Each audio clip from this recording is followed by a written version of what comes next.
hello नमस्ते फेरि पनि स्वागत छ मेरो युट्युब च्यानलमा वर्लिङ वाइफाई जसले चलाउनुहुन्छ उहाँहरूको लागि मात्र है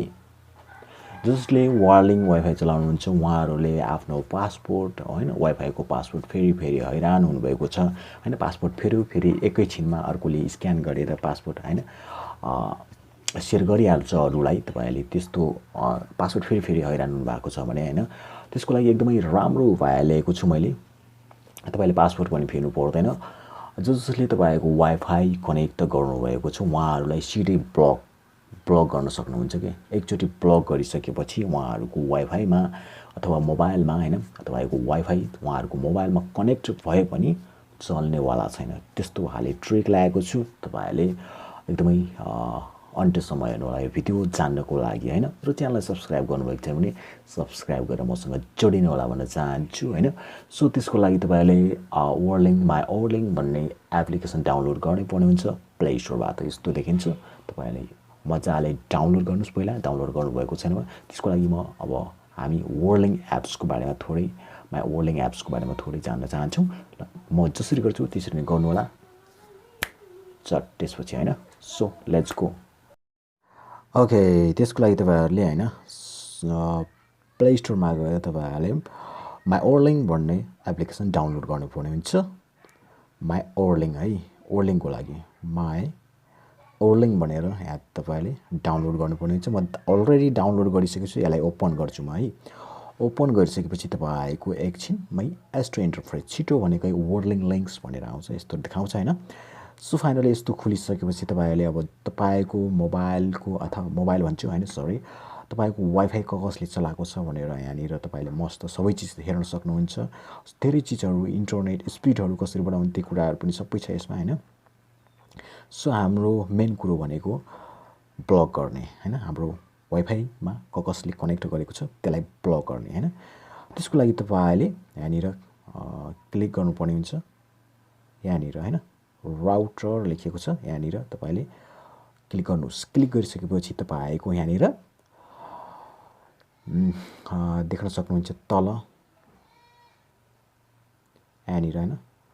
कनेक्टेड डिभाइस भनेर लेखेको छ यसमा क्लिक गर्नुस् एकचोटी यसमा क्लिक गरिसकेपछि तपाईको यहाँनिर जति पनि वाइफाई तपाईको घरको वाइफाईमा कनेक्ट भएका ती वाइफाईहरुको नामहरु सबै अलरेडी यहाँनिर अल जसको कनेक्ट भएको सबै देखाउँछ हैन देखाइसकेपछि अब कसले चलाइराछ कसको कनेक्ट छ भनेर सबै कुरा थाहा हुन्छ त्यसपछि त्यसलाई त्यो मान्छेलाई ब्लक गर्नको लागि हैन त्यसलाई सधैँभरिको लागि ब्लक गर्नको लागि तपाईले यहाँनिर 3 डटमा क्लिक गर्नुपर्ने हुन्छ 3 डटमा क्लिक गर्नुस् 3 डटमा क्लिक गरिसकेपछि तपाईले कपी माइक एड्रेस भन्नेलाई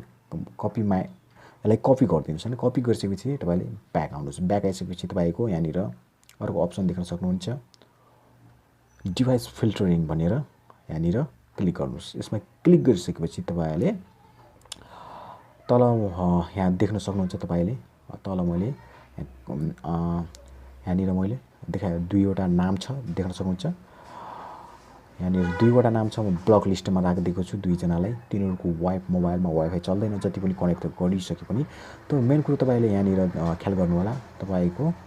यहाँनिर यो अन छ कि छैन हैन अफ छ भने त्यसलाई अन गरेर तपाईले यो प्लस को आइकनमा छ तल प्लस छ हैन तल देख्न सक्नुहुन्छ प्लस तल देख्न सक्नुहुन्छ यहाँ तिर प्लस को आइकन छ यो प्लसमा क्लिक गरिसकेपछि त्यो मान्छे हैन कुन मान्छेले के नामको मान्छेले तपाईले यहाँ वाइफाई चलाइरहेछ तपाईको हैन त्यो नाम लेख्नुस् यहाँ नाम लेखिदिनुस् त्यसपछि माइक एड्रेस अघि न कपी गरेको हामीले यहाँनिर कपी गर्यौं यो यहाँनिर पेस्ट गरिदिनुस् है यसरी पेस्ट गरिदिनुस् यहाँनिर पेस्ट गरिसकेपछि यहाँनिर एड गरिदिनुस् तपाईको जसले चलाइरहनु भएको छ त्यो सबैको मोबाइलको अटोमेटिकली सधैँको लागि अफ हुन्छ एकदमै सजिलो छ साथीहरु सो यसरी नै गर्नु होला तपाईहरुले आफ्नो वाइफाईलाई सुरक्षित गर्नको लागि यसरी तपाईले गर्न सक्नुहुन्छ सो पासपोर्ट कसरी फेर्ने वाइफाईको ती कुराहरु त म सिकाइसकेको छु हेर्नु भएको छैन भने सो यो च्यानलमा अपलोड छ भिडियो मजाले हेरेर सिक्न सक्नुहुन्छ र स्पिड कसरी बढाउने कुराहरु त्यो म अर्को भिडियो बनाउँछु जान्न चाहनुहुन्छ भने हैन वाइफाईको स्पिड रेन्ज कति बढाउने कति घटाउने भनेर ती कुराहरु